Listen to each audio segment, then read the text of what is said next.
Hi, this is Scott Garibay. Let's talk about Kamala Harris. All right, let's jump right into it. All right, so first of all, I got to take my lumps, right? So one, a couple of days ago, I made my prediction video, and I said it was going to be Susan Rice.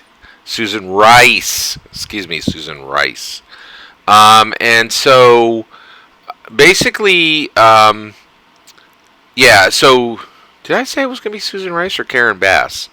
What's it matter? I did. I said it's. I specifically said it would not be Kamala Harris. Okay, and the reason why is I never believed for 1 second that Joe Biden would take his greatest adversary in the primaries and make that person his VP. Just out of self-respect, Kamala Harris tore him apart. Right? Here's the one that I remember, okay? And there are dozens of these, right? So one, the reason why I really felt that Kamala Harris would not be the pick is one, they have the Democrats have handed President Trump a very potent political weapon against them, and that is Kamala Harris's own words about Joe Biden. She shredded him in the primaries. I mean, just said terrible things about him, right? And so the biggest one, right, was it was in debate too, and she said, "Listen, I'm an African," and this is a summary of what she said. This is me summarizing, right? And please, if you think I get it wrong, if you think there's anything that need to be corrected, hit me up in the comments below. I'm always willing to correct myself if I'm wrong, or hear a different view, right? So here's what she said, right? She was like, "Hey, I'm an African American woman, and it's been hard in this world. And I've had people who have set me back, people who have tried to take from me, right?" And she said, "When I was a little girl and I went to get my public school education, I got bussed. I was bussed. I was put into a busing program in order for me to go to be desegregated and go to better schools, right?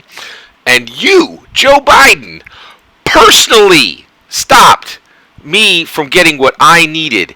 And she said, literally, she was like, it was personal and hurtful, right? She went right at Joe Biden and said, "You are part of the BLM problem that we have in this country.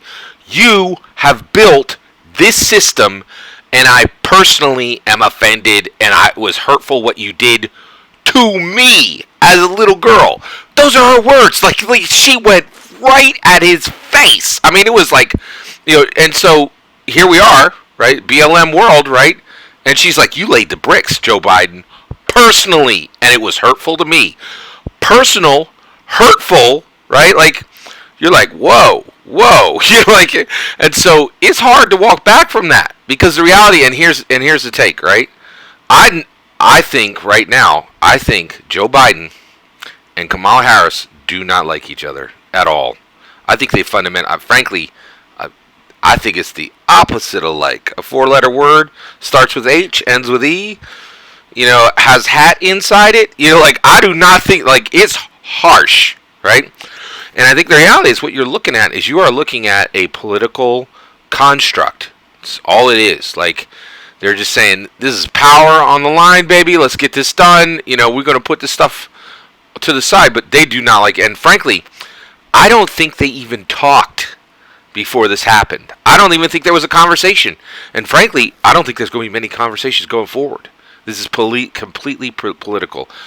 I could not believe this. I was listening to Stephen Colbert, and Stephen Colbert said that Joe Biden has already literally talked about himself as a transition candidate. Now, before we are where we are right now, I think people were thinking, oh, that's a really subtle way of saying he's going to serve one term, right? Because, but now we know, I'm not sure he's going to serve even 1 month.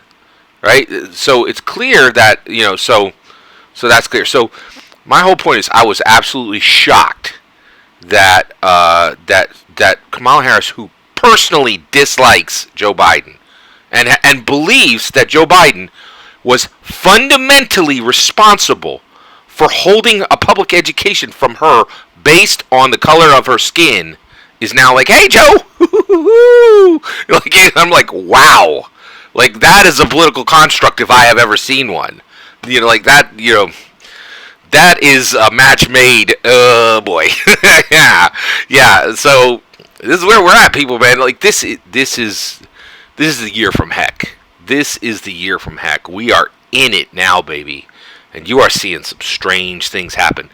And I'll tell you right now, I really feel Joe Biden, Kamala Harris, I'll say it, I think they hate each other. I really do. And there's good reason for it, right? Because I think that Kamala believed what she said, right? Like that Joe was personally responsible for holding her personally back. Those are her words. Personal, hurtful. Those are her words. Kamala Harris's. I don't forget them, right? Oh boy, the gaslighting is, by the way, you want to talk about bipartisanship? You know what bipartisanship is right now? Gaslighting. Go, just read the news, man. I couldn't believe it. I read an article in USA Today that said that Joe Biden had run a tight ship and there had been no leaks, forgetting that a major news source had printed 3 weeks ago that Kamala Harris was the pick. Like, somebody in Joe's campaign was like, yeah, here's the pick, write it up. We'll need you to put this in it, this in it, this in it, this in it, this in it.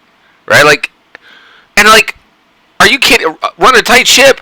This leaked 3 weeks ago, right? Like, what are you talking about? Like, and so people are going bonkers with the coverage on this thing, right? And so, trust and believe. Do not forget, right? There ain't a hair's breadth of love between Joe Biden and Kamala Harris. This is a political construct. This is a golem of opportunity that has been created between the two of them. It is completely artificial. And I think this is one of the reasons why people are so frustrated and so, like, do not want to vote, right? Because they realize this is all so fake and there's just no genuine care in any of it. Like, it's just, it's rough. It is rough, man. So I was wrong. I said that Susan Rice or Karen Bass was going to be the pick, and that there's no possibility Joe Biden would like just take a political kick to the teeth by putting somebody in as VP who absolutely destroyed him left and right throughout the primaries and insulted him to his face, printed up T-shirts with the insult she made, and went at him double daggers out and never stopped destroying him, right? Until she was given the VP, and now she got a big smile on her face, and that's one of the things that's so frustrating is everybody's like, we know that ain't a genuine smile. Like that smile is not real. Like, we know that you said, none of us forget that you said, you know, a year ago that he was he personally offended you and that what he did was hurtful, right? Like, you guys are enemies if there ever was enemies, right? So it's pretty shocking. So basically, I was thinking about just talking about, you know, the whole Kamala Harris, what does it mean? But the reality is, all I'm doing in this video, I'm gonna cut it here, right? I'm just gonna say it. When Scott Garibay's right, he's gonna tell you he's right. I'd like nothing better in this world except my beautiful wife than saying I am right. I love it. I love being right. I was wrong. I did not see it coming that Joe Biden would elect Kamala Harris. I was wrong. My prediction was wrong. Scott Garibay was wrong. My political commentary and my political analysis was off. It was inferior, subpar, and I failed.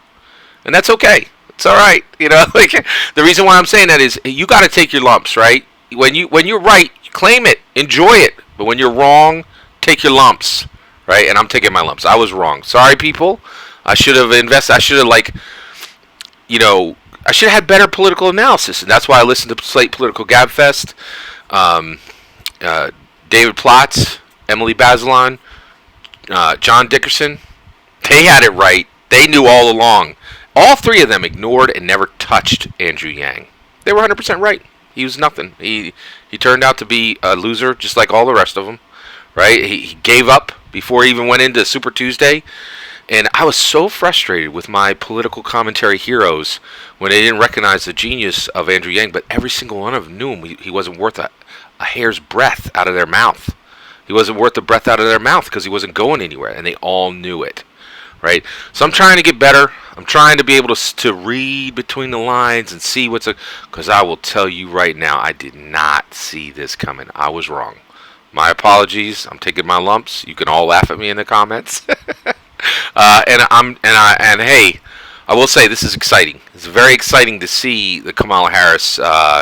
This was a surprise. This was the political right hook from nowhere that none of us saw coming. Or maybe a left hook. I guess it was a left hook. Thanks for going on this journey with me. I'm excited. I got more to say about Kamala Harris, but today I'm just taking my lumps, admitting I was wrong, that I did not see this coming. I was stunned by it. Right? Were you stunned by this? Did you see this coming? Let me know in the comments below. Let me know what you think about what can I do to be a better political commentator and to do my analysis better. How can I get to that end stage where I'm seeing the next step? Because I really did think I was seeing the next step. I thought there was no possible way Joe Biden was going to take his own personal wrecker and make him his personal champion. Make her his personal champion. I never saw it coming. All that is my opinion. I want to hear what you have to say down in the comments below. Please consider liking and subscribing, and have a wonderful millennium.